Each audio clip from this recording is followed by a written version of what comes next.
Welcome, everybody. Thank you so much for joining. It is noon o'clock here in California. The sky is bright, clear, and sunny. But the big question for the day, of course, is the same true of the commercial real estate market. That is exactly what we're going to be talking about today. So, first of all, in case you don't know who I am Adam Gower. I am founder of GowerCrowd, and we build crowdfunding platforms for sponsors who want to raise capital online.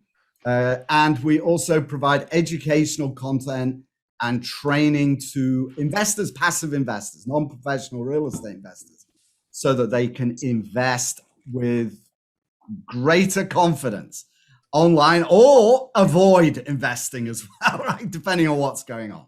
In today's roundtable, you are going to be hearing firsthand what's going on in the commercial real estate industry, and we'll be attempting to answer the question, what is a bear market in real estate and are we in one?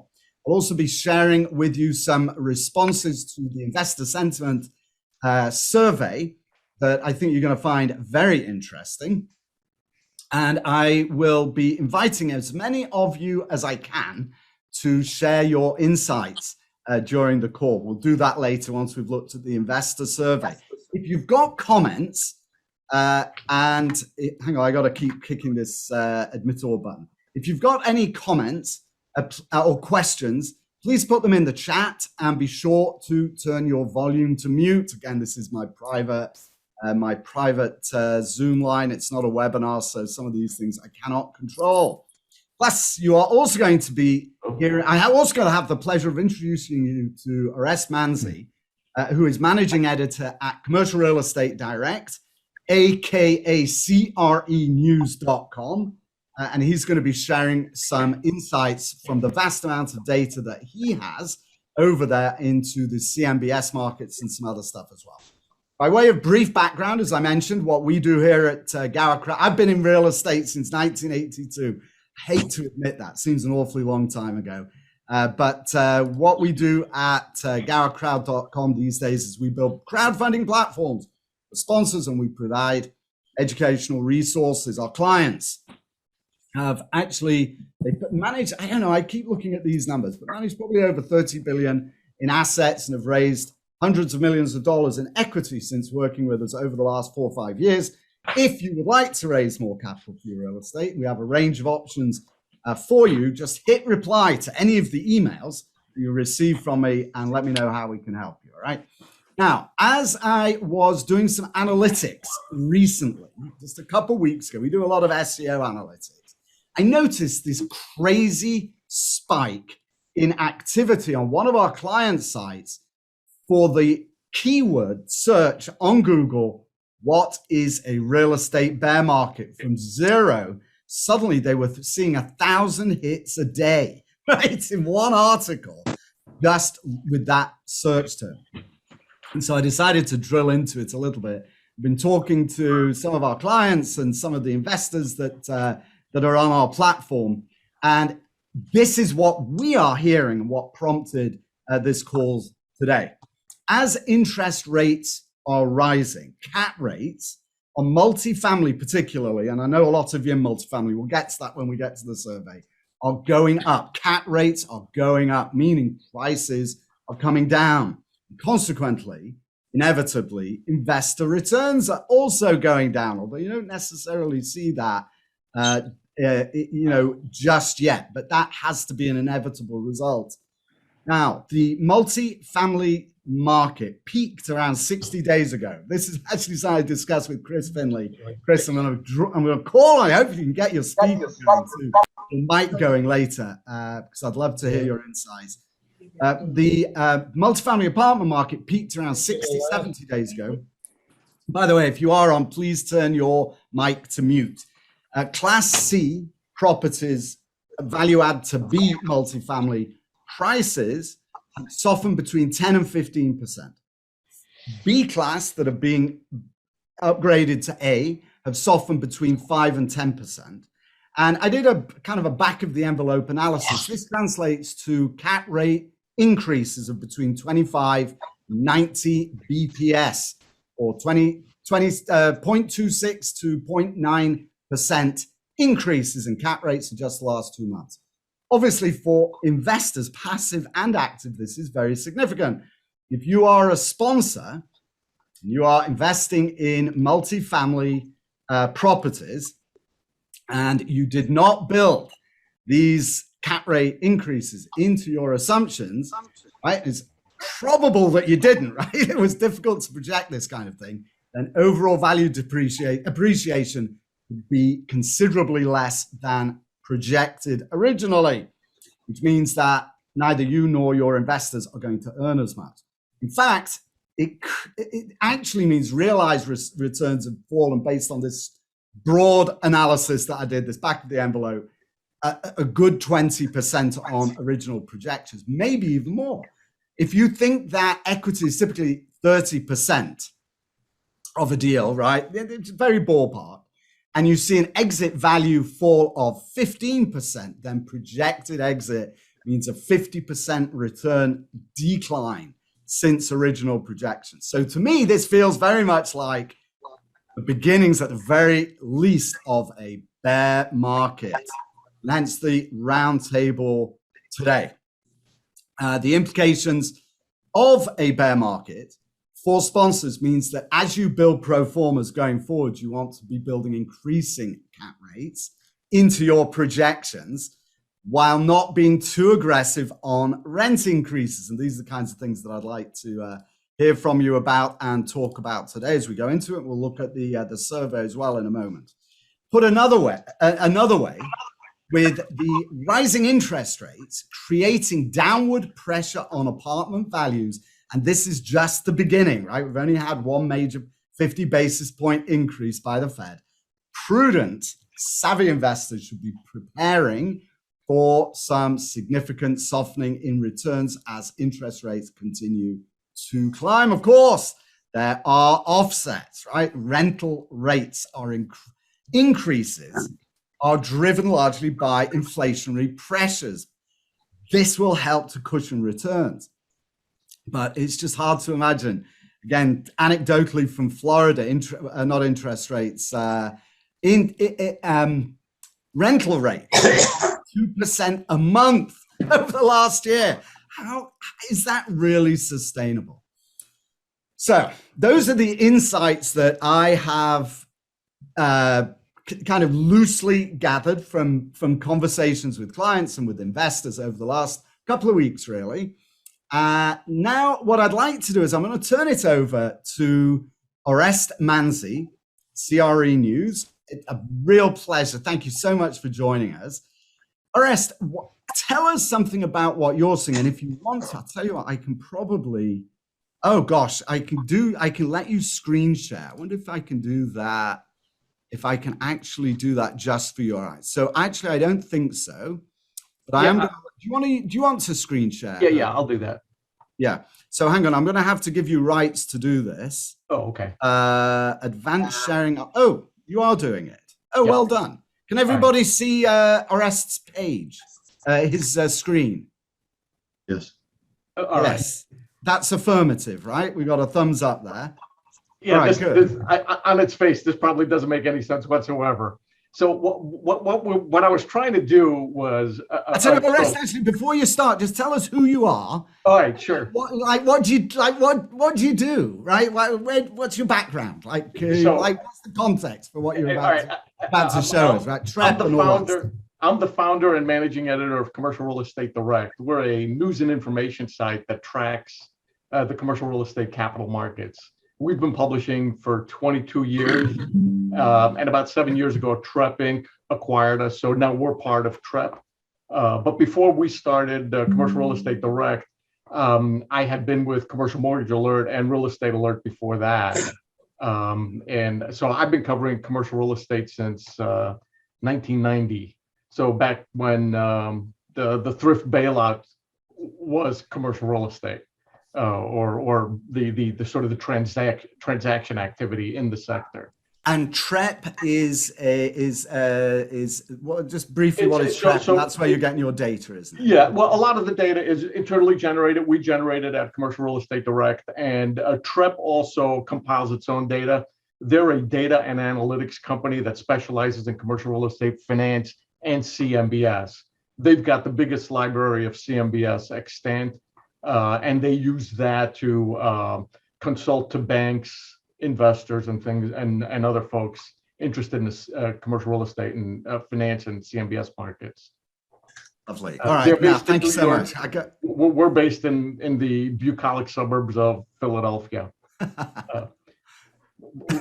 Not too far from where George Washington crossed the Delaware to battle the Hessians in whenever it was, 1776. Oh my goodness. Did you say bucolic suburbs? Yes, sir. I thought that's what you said. So all right. So what do we got here? What are we looking at? All right. So what we're looking at here is conduit wax weighted average coupons versus the 10-year Treasury, and the gray line that you see here is the spread between wax and the Treasury. Now, understand that CMBS are basically the vehicles through which lenders sell loans. So they have to compile those loans before they're able to securitize them. So usually there's a 3 to 4 month lag before loans get securitized. Sometimes it's shorter, it depends on velocity and things like that.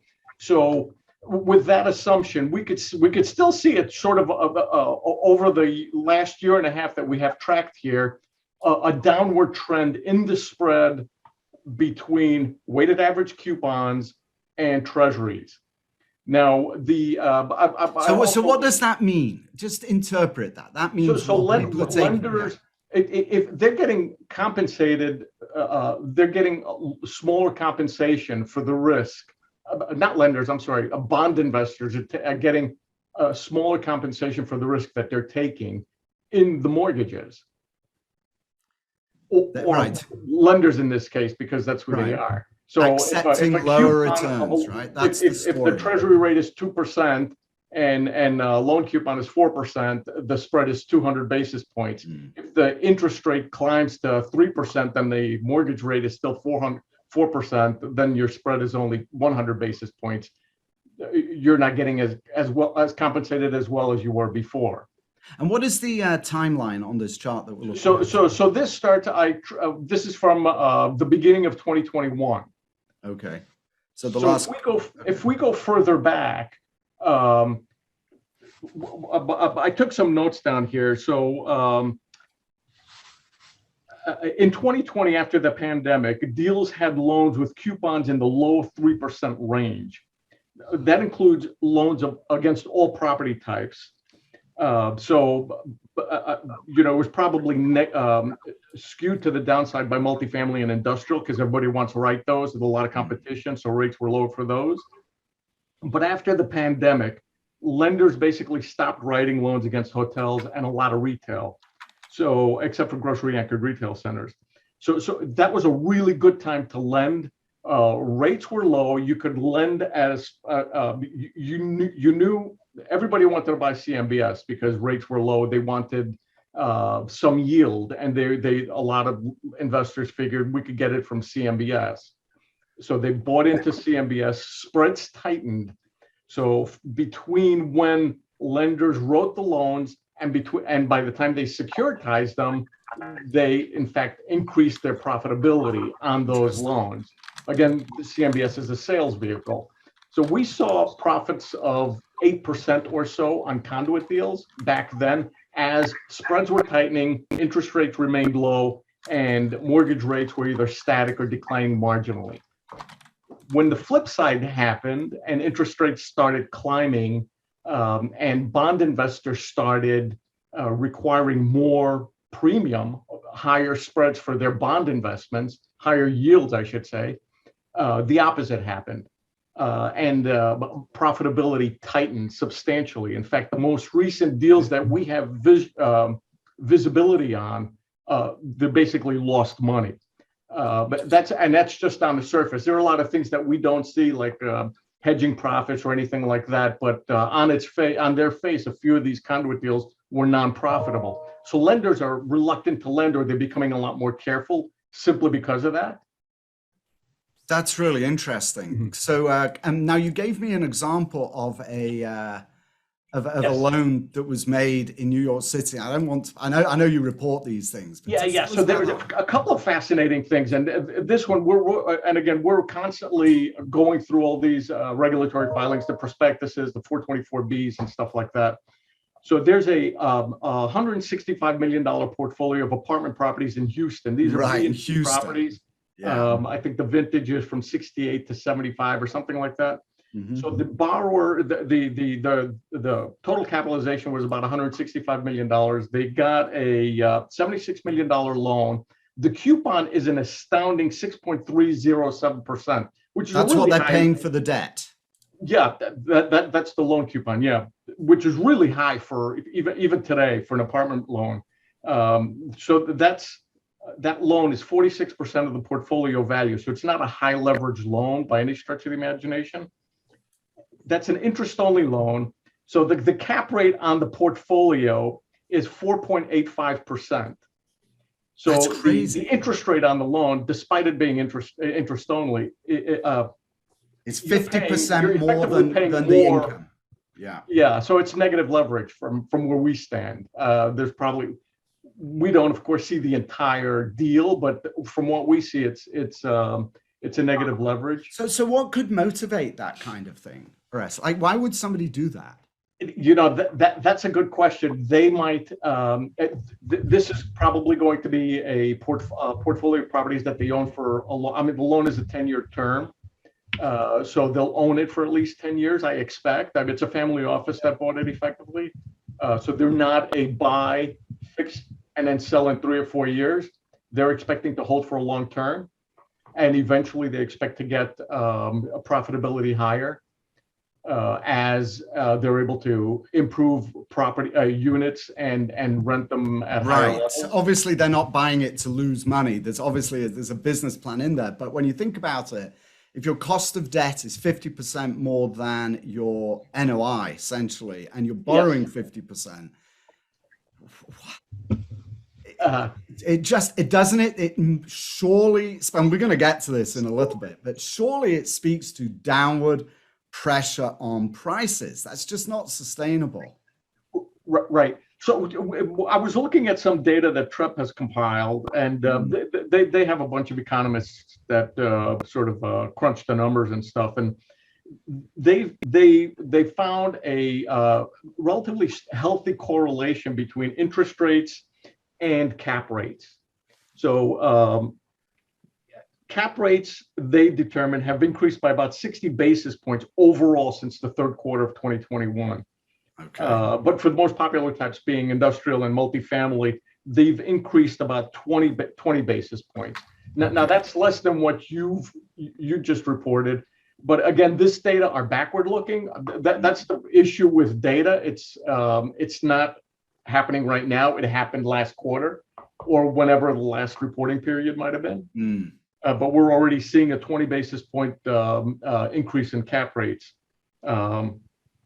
Which means a decrease in prices. That's correct. Now, this is interesting, though. They found a decrease in cap rates among retail properties. Really? But that could be solely because nobody was buying retail properties. Right, exactly. At the market's trough, 2020, early 21. Yeah, exactly. And then, all right, so that's any other insights? I mean, that example in Houston is frankly perplexing. Are you expecting to? You talked about it. There was a large. What was it? Was it a large hotel deal in New York where you saw the lender accepting an incredibly skinny spread as well? I forget. Yes, you emailed me about it wasn't a hotel. Well. It was an apartment property, Yorkshire, Right. and Lafayette, or something like that. It's on the Upper East Side, so the rents up there are pretty high. It's a pretty exclusive neighborhood, or exclusive to people like me. The coupon on the loan was 3.07%. That was a 28 basis point spread over the 5-year Treasury because it was a 5-year IO loan, which is, there's no VIG there. What would you normally expect to see? On multifamily, so right now I would think they're in the high 185 to 200 to 250 basis points, and that's in flux right now. But we've been talking to folks, and they tell us we hit an inflection point about 3 weeks ago when a lot of alternative lenders decided to stop lending, or not necessarily stop lending, but become a lot more judicious and a lot more careful in their lending. Right. So banks are basically taking now. You anticipate that's going to change, though, right? Banks, basically, the rates are going to definitely, there's pressure on rates, even though that maybe these were legacy agreements that were in place that just had to go through the cycle. Even this deal in Houston, potentially, that's right. Locked in and couldn't get out of it. Even lenders finance their businesses. Banks lend deposits, so they're at a cost advantage. But other lenders rely either on the CMBS market, insurance premiums, or repurchase agreements from Wall Street, and the cost of all of those have gone up. Actually, let me jump in and ask Paul Fiorilla. I hope you don't mind. I know he's an old colleague of yours from the dim and distant past. Yardi Matrix. Paul, jump on that, unmute yourself, and just comment on this value add prop that's traded recently. Just give us some insight into what's going on in Houston. Hi. Hey, how you doing, Orest? We worked together back in the 1990s, a long time ago. It's just your example was kind of interesting because, a few weeks ago, we published a study on value add multifamily properties. And we looked at all the multifamily properties in our database. We have 83. We're also a data firm. On the data, Yardi is a software firm, but I'm on the data side of the company. And so we track multifamily and other property types. We have a database of 83,000 multifamily properties. So we looked at repeat trades over the last decade, and there were 4,500 odd properties across the country, multifamily properties across the country that sold at least 3 times over the last decade, some as much as 7 times. And we looked at the compound annual growth rate of those properties because the values increased quite a lot over that time. And we broke it down by state and metro and different things. And what we found was that the repeat properties were kind of concentrated in value add properties, older properties, where because the multifamily has been so hot, and it's hotter than it's ever been this last year, but it was, the rent growth was pretty solid for most of the last 8 or 9 years. So investors are looking for older properties in high growth metros across the Sun Belt in particular, and just repeatedly buying them and then fixing them up and then increasing the rents. The rents have gone up tremendously. And Houston, the average growth rate, CAGR, of Houston properties in this study was 16.3%, I think. So when you say, why would an investor have a loan higher than they're paying for the cap rate?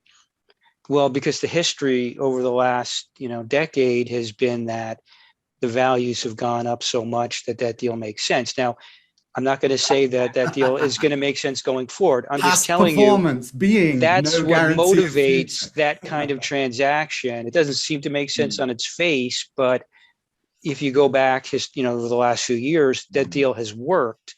Now, there's going to come a time when rent growth is not going to be that much, and that deal's going to suddenly stay underwater. But anyway, that just kind of motivates that sort of transaction. Yeah, you got to run very, very fast, to make up the difference when you've got non-accretive debt so much higher than a cap rate. I'm going to invite also. Let me ask Chris Finlay. Chris, you have some really interesting. Before we do the survey, Chris Finlay, can we hear you? You have some really interesting insights into what's going on. You have some deals on the market. You're out in the market. You're buying. You're a major institutional player there in the Southeast. What are you seeing going on in the market over there? Well, like you said earlier, I think the market peaked about 90 days ago. And we're certainly seeing, prices being paid go down. And depending on the asset quality, anything from 5 to 15% is what we're seeing. So, if you get a property under contract, and usually it's getting under contract at the low end of the BOV scale, and then chances are you can pretty much be assured that the buyer is going to try and retrade. Right. So, and you're actually seeing that, aren't you? And by the way, you're talking specifically about multifamily in the South. Right. We're talking multi here. Yeah, exactly. So we're seeing it on the sell side and we're seeing it on the buy side. So, we have probably a couple $100 million under contract to sell and the same amount to buy, pretty much. And you're also seeing a shift in institutional activity on the buy side, aren't you? The kind of the folk who are coming to you looking to buy. Just talk to me about that a bit.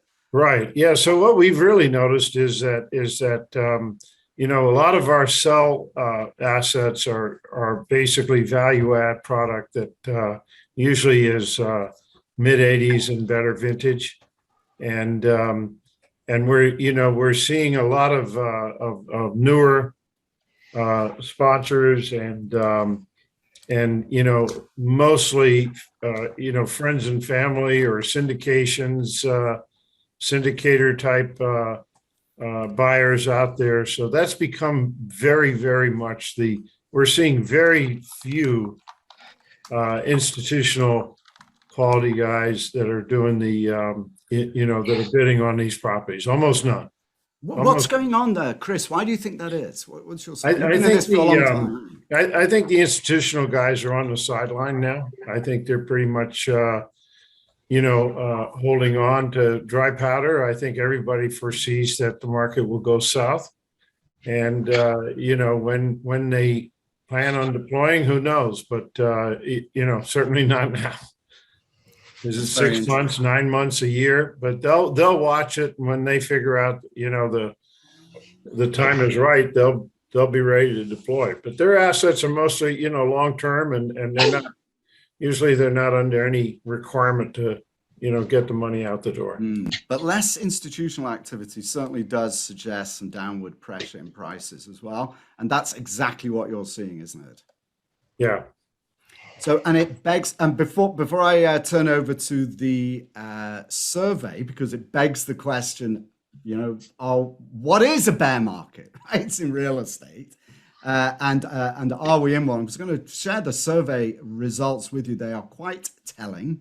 I think you're going to find them very interesting. But before I let you sign off, for everybody who doesn't know Chris Finlay, he is chairman, CEO, founder of Lloyd Jones. You can check out Lloyd Jones LLC.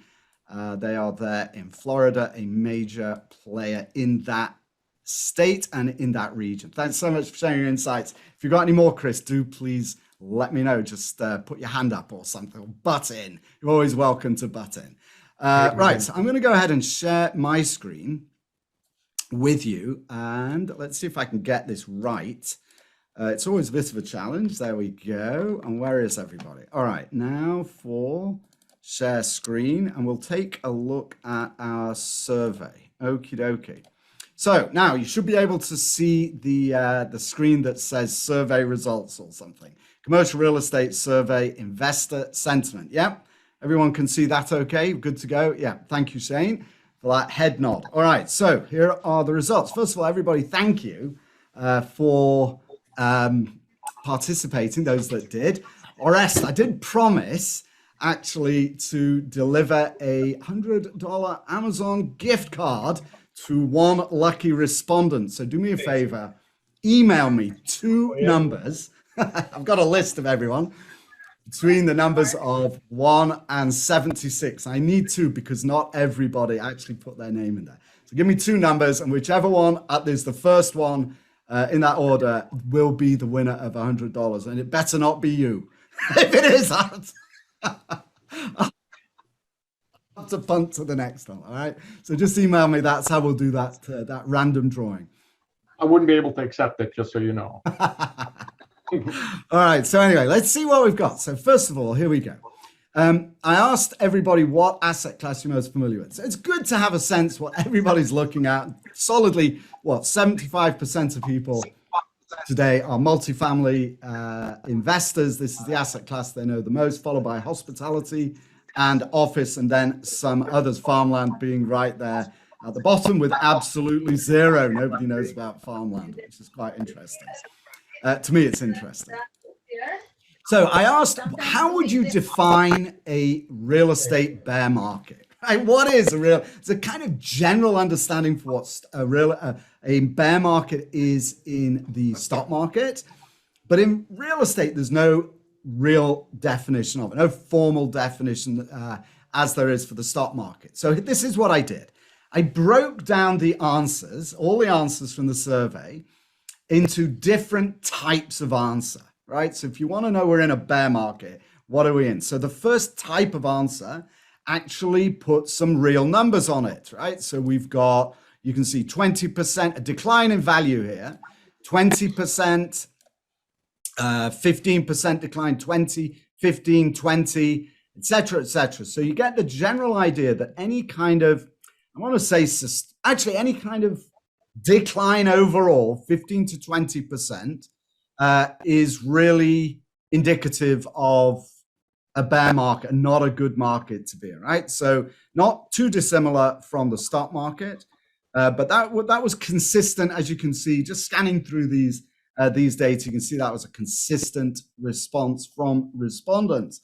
That's by the numbers. How do you define a bear market? The other way that folk chose to define a bear market was just to talk in kind of general terms about price, without putting a specific number on that. So we're looking at basically declining prices going down, drop in prices, more bankruptcies we've got here, a significant adjustment in pricing of assets. So again, obviously price is one thing, but without a number. Key term, right? When you're just looking at these kind of keywords. The next one was folk talked about cap rates, and which is obviously it is not synonymous, but is equivalent essentially to price increases. The kinds of language that investors are using is to talk about cap rates. So we're looking at rising cap rates again, without which is everything we've heard so far. This is what we've heard about: reduced prices, increases, reduction in prices, reduction in values, increases in cap rates, consistent with everything that we've heard from Orest today, from Chris, and the stuff that I'm hearing anecdotally. And then folk also use some general terms to describe what they thought was a bear market. And if anybody actually wants these slides, actually, I will share these. I'll send these out to everybody. You can take a look at them in detail. I'll share these later by email. And I'm also, Rohan, yes, we are recording. I will distribute a copy of this meeting. Okay, so those are the definitions, right, that folk came up with. And if you want to put actual numbers on it, 15% or more, 10, 15%, also you can quick scan it, 15, 20% drop in prices is a bear market. So now the question is, are we in a bear market? He said with his excellent American accent. Are we in a bear market? So the answer to that is, well, 15 or so % of people think yes. Respondents think yes. However, more than 50% think we are not. And then there are those who would prefer to remain on the fence. They don't know if we are or not. But 50% no, we're not. But 10% yes, or 15% or so say yes. How have interest rates? Now, this is an important chart in determining where we are, right? So if you think that values are what drive whether or not we're in a bear market, then interest rate hikes so far this year, have they impacted commercial real estate values? So as you can see here, about 5% or so are saying yes, 15% more decline. Chris Finlay, this actually speaks to what you're seeing. Then we have this number here. So this is around 28% have seen 5 to 15% declines in value. 40% No, right? It's basically values have stayed the same within 5% of where they have been, right? It's basically zero change. And then we have a small group of around 7% or so of people think that prices are still strengthening. All right, now for an important question. And I'm going to share these two with you, see how these charts change, because we don't know anything, but decent sense that interest rates are going to continue going up. So if they do continue to go up, the Feds do increase interest rates as measured by the 10-year Treasury. And that has an impact on interest rates that we are seeing out in the market. Then I ask the same question, how will this impact commercial real estate? So now you can see over here, 15% or more decline goes to close to 10%, 8% or so, 5 to 15% decline in values if interest rates continue to go up. Now nearly 50% of people. And then we're at 22 or 3% for values will remain the same. But let's just jump back and forth. So that's now with the interest rates. This is what this is showing is what people think will happen to interest rates. I'm sorry, to values if interest rates continue to go up. So just look at this, right? So the top one's 15% more decline so far. And if they go up, boink, significant, over 50. So we've got 60% of people think that prices will continue to come down, right? Continue to come down, which would speak to a bear market, according to this kind of back of the envelope survey. Question: are you holding back from investing right now through a syndication or through crowdfunding, or by buying commercial real estate directly and in anticipation of a decline in value?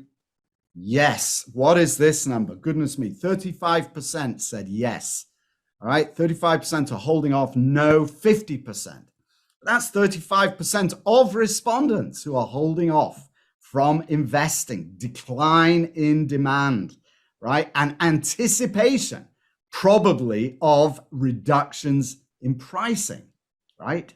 In part. And also concerns about rising interest rates, getting more expensive. And this also speaks to this idea that institutions are dialing it back, right? They want to know what's going on in the market before we can actually get more active again, right? And you're seeing that in institutional buyers pulling back.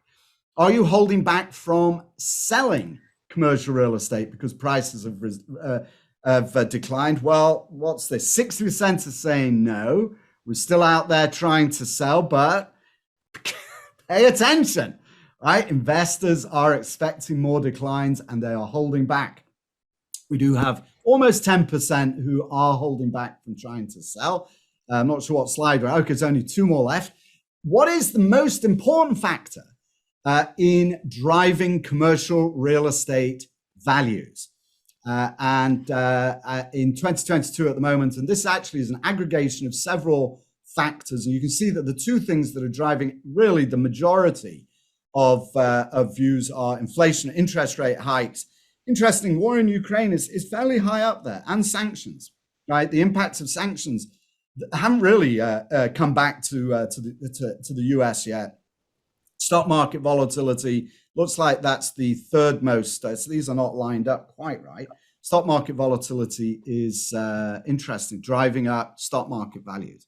And then the last question I asked was some anecdotes, and this is where I'd like to actually invite some of you to chip in with your stories as well.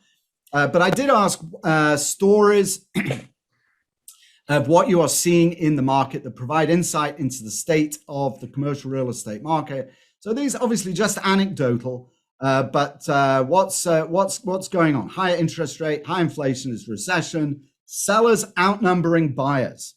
What was this? I've got to scan through this. Investors sitting on the sidelines, values of rents, commercial real estate are on the decline.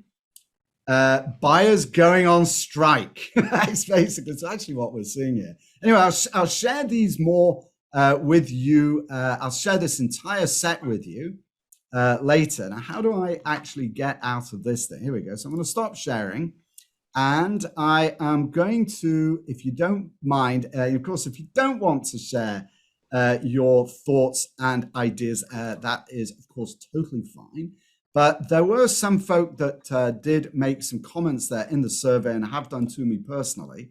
And I'd be interested in hearing from you. So if you are still on the call and don't mind commenting, if you do mind commenting, just, tell me to pound Sam. But Chris Rising of Rising Realty Partners, you're the largest owner in downtown Los Angeles. You made a comment. Second largest. Second largest. Brookfield's kind of big. All right. Well, so what are you seeing, Chris? What can you share with us? I feel like we live in a very schizophrenic world. I would say downtown CBD office has been dead for since the pandemic, and still isn't getting much better. I don't care if you're in downtown Houston or downtown San Francisco or LA, Chicago. People have not returned to CBDs. I think there's a lot of reasons. One, just fear of the pandemic. I think two, the flexibility of work from anywhere. And three, I think a lot of our cities right now just don't feel that safe. And I do think it's changing. I've been in San Francisco recently, and it felt much better than it did a year ago. I'm in downtown LA all the time. It feels better. But I still think that companies aren't yet sure what the future of work is. And I think anybody who thinks they know now will most likely be wrong, because I think there's just a lot of moving pieces. On one hand, you've got Airbnb and Dropbox saying they don't need an office. And then on the other hand, you've got Elon Musk telling everybody either get back to work for 40 hours a week or find a new job. Or don't come in on Monday. Yeah. Right. And Apple just took down, I think, another 475,000 feet in Cupertino. So they obviously expect people to come back to work. So I would say that we have the pain of office has yet to be fully realized, and there will be lots of discussions with lenders about what the future holds. And unfortunately, this is the way it always works out. A lot of those people there haven't been through a recession before. And this is my fourth. So the playbook will be different because nobody's around anymore from the GFC in those positions of working things out at lenders. Chris, that's a very important observation, that there are a lot of players in the market today, particularly with the advent of crowdfunding. And that was the comment that you made in the questionnaire and the survey. Thank you. What do you think the impact of those newcomers, if you like, those who have not been full real estate cycle coming into the market, what do you think the impact's going to be if we do see a bear market in real estate? Well, I'm already seeing it in just the stuff that we do within crowdfunding. I am a little bit surprised how correlated the crowdfunding investor is to the stock market. Because I think the selling point was always, hey, diversify and don't be fully dependent on your Robinhood accounts. And what I think you've seen, no matter who you talk to in the crowdfunding space in the last 2 to 4 weeks, is a great big sucking sound of people not wanting to invest in deals. So I think it just shows that there's a somewhat of a lack of sophistication. And I don't mean that to be rude or anything, but my pension fund clients, the equities, they're all in a totally different building or another side of the house. The alternatives, the real estate, a lot of them were getting calls saying, hey, let's get our thesis together on what office is going to be, because we can do some bottom feeding. And I don't see that out of the crowdfunding yet. So I think when people felt wealthier based on what their Robinhood account said or whatever account, they were more willing to put $25,000 into a deal. I think it'll even out over time, and I think there's a lot of young investors who felt really wealthy, and this is the first time in their young life, in their younger life as a professional, where that got threatened a little bit, and there's some panic. So I think at the end of the day, crowdfunding is best for deals that have really strong cash on cash with quality credit tenants. but yet that's not as sexy as some of these some of these value add projects. Those have more risk. And I think what we've seen over the last month in the stock market has made people go, oh, wait, there really is risk here. I can't necessarily believe that IRR. Yeah, and inevitably, look, when you're doing so well in the stock market, the idea of diversification is easier because you're selling from a strong position and you're diversifying in anticipation of a downturn. Yeah. But, right, when there has been a 17, nearly 20% downturn already, it's a lot harder decision to say, I'm going to sell out of that, in your mind, lost position to diversify into real estate. Makes it a harder decision to make that move, doesn't it? And the fact that real estate's illiquid. And I think people all of a sudden go, oh, wait a sec. I can't just sell if I'm scared. I have to be in there. So do I really want to invest this money? Chris Carsley, Kirkland Capital, are you on the call? I can't see you. If you are, you made a very interesting point. You said you're seeing more demand from bridge loans or you were talking about IRRs. Are you on the call? Yeah, I'm here. What are you seeing? Thank you, Chris Rising, by the way. RisingRP.com. Please, everybody, check that website out. Learn more about Chris Rising and Rising Realty. I'm a lot smaller than a lot of these guys that are talking. They're punching way outside my weight class. I run, as you know, a small micro balance, bridge financing fund. Interestingly enough, my efforts in the multifamily space, which I am co-GP with a couple of sponsors, it has just disappeared. There's no deals. There's nothing we're looking at. And the deals that do come through, you run the model and you're like, this doesn't work. This is, what people want to charge doesn't work. But in secondary and tertiary markets, you're still seeing in the small commercial space, mixed use and some multifamily, we have a growing demand for people who, hey, I just want to borrow 800,000. I want to borrow $1 million, because they have seen some price falls quite quickly where people are in a race to try and get out at what they feel is the top of the market.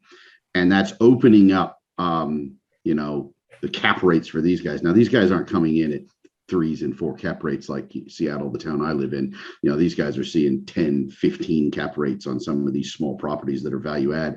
And so we're actually seeing, at least from that standpoint, there's a lot of smaller commercial players that are like, yeah, I still need to borrow money. I'm seeing opportunity now as there seems to be this race to hit the top and sell. So it's just what we've seen lately. I mean, more deals than we can absorb. Adam Ballin, are you on the call? Franklin Templeton. I hope I got the right company. I'm not sure. Are you on the call, Adam? Okay, maybe not. Let's see. Mark Dresdner. Are you on the call? It's hard to see yes, Mark. If you want to chip in, you made some interesting points about multifamily syndicated deals that you're looking at. You want to give us some insights into what you're seeing? Yes, thanks. So yeah, I'm just curious because I've been looking at some. Who are you with, actually, Mark? Tell everybody who you are. I'm a independent investor. Oh, okay. I looked you up on LinkedIn. I thought I had an actual name for your company, but anyway, go ahead. So, I've got a few things, but basically, what's been interesting is that looking at deals and the cap rates are below the rates that the syndicators are borrowing at, and the story is that they're going to make up value through increased rent rates and through value add and increasing the value of the property, but I'm not sure if that really holds water long term, and whether that and that's really going to make sense if cap rates can really be below the interest rate that they're borrowing at. Chris, yeah, go ahead, Mark. I mean, so I'm sort of throwing that out more as a question. I mean, it didn't make sense to me mathematically, but but maybe I'm missing something. Chris Finlay, have you seen that before? People borrowing at rates higher than the cap rates, like significantly higher than the cap rates that they're investing in? Yeah, I mean, look, I think that, there's sometimes an overflow of exuberance in the market, and they think things are, just temporary or whatever. But I think Mark's got a good point there. I think you have to be very careful. When somebody mentioned the Houston deal there, I don't know that deal in specific. But I would think that you're going to have a business plan where you're buying you're buying the bones of that property at substantially below replacement value. And I think, we all realize that, look, there may be a slowdown in construction, but none of us foresee a slowdown in construction costs. So your cost basis, I mean, I don't see our cost basis evaporating 20% here in the next, 1, 2, 3 years, however long this lasts. I think, if you say, for example, suburban multifamily in Florida, you're talking, anything from 350, say a door. That's not going to drop 20% in value over the next year or so. So, I think, if there's an opportunity to buy the asset on just, physical value, there's something to be said about that. And then especially if the interest rate is either variable or you can get out of it and refinance in a year and a half or 2 years at a better rate. But, during that period, it's really more like I would look at it as probably more like a construction loan where you're coming in there, you're doing a high value add redevelopment project, you're buying the bones cheap. You figure even with your redevelopment costs, you're going to end up still substantially below replacement. Then that may be a business plan. You're not going to get any cash flow, obviously. It's a redevelopment. Right. But that can make sense. It's a high risk profile. It's a development risk profile. So, you have to look at it from that perspective. It's not an income producing asset. Right. I mean, these were more traditional value adds. So it's, buying a 1980s, 2-story complex of 150 apartments, and do the usual revamping of the facade, the swimming pool, and the insides, and increase rents, and be in a market where you've got like strong demand and growing population. So it's a little bit of what you're talking about, but it's not all the way from a bare bones building. So. And Chris Finlay, actually, let me just get back to you if you don't mind a second there, Mark, just briefly, because Chris, it was you that was telling me about 24% annual increases in rents. I know Stephanie Walters has been seeing something similar as well of Irby Wealth, who's also on the call. Chris Finlay, do you think, is that sustainable, for heaven's sake, that kind of rent growth? If you're chasing this non-accretive debt because you think rent's going to keep on going the way it have to, is that really sustainable? I shake my head. I mean, there's no way it's sustainable for a long period of time, right? I mean, there's just no question about it. But I'm here based in Miami, in Brickell. Market has increased 40% over the last year, and there's zero vacancy. There's simply zero vacancy. So and however, look, I have a bunch of young analysts that work for me. We pay them pretty well, but even that's affecting them when they go to renew their lease or. And it's certainly affecting our recruiting. So, they're doubling up. You're seeing these guys double up and triple up and all, so it's not sustainable for a long period of time, I don't think. But then again, I think we've got 30,000 or more units under construction. So, I think everybody was surprised by the massive influx of jobs into our market right after COVID. And it'll take a while to absorb that and get that. And then it's going to get back down to your normal, rent growth. But it's not sustainable for long term. No, the answer is no, it's not going to go on forever. Stephanie Walters, you're also active in that Florida market, aren't you? What are you seeing what are you seeing down there? Irby Wealth, Stephanie Walters, Irby Wealth. Still with us? Oh, maybe Stephanie's not here. Yes, there you are. Stephanie, are you going to tell us what you're seeing down there? Yeah, no, I am one of those people that got into this business basically in 2018 was my first syndication, and we're on our, I think, 12th deal right now, and everything is located in Florida. And so I'm one of these, I guess, crowdfunding people. I raise the money largely I get asked all the time, and I'm, learning a lot just sitting and listening to what's going on. I mean, I've always known the correlation between, the rising cap rates, rising interest rates, and to the cap rates. And but what we've seen, I think the person that just spoke before me was in Miami, and we've done everything in Florida, smaller markets like Tallahassee and Cape Coral, outside of Orlando and stuff like that. And I constantly go and look at the population growth versus the housing.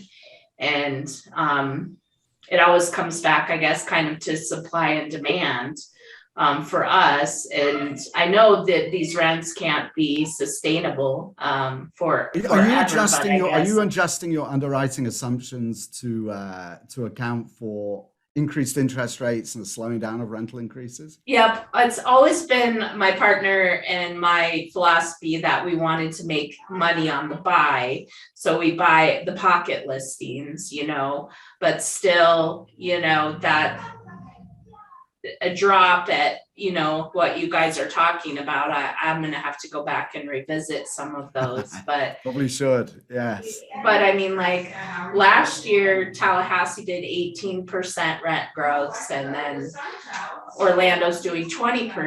And so, but yet there's still the influx of people. So that's what I just can't work out in my mind of how that's all going to hash itself out. But it's definitely given me some pause to come, more conservatively in what we do in the future. Lovely. Well, I'll tell you what, let's wrap up with Orest Mandzy with some last words from you before you do sign off.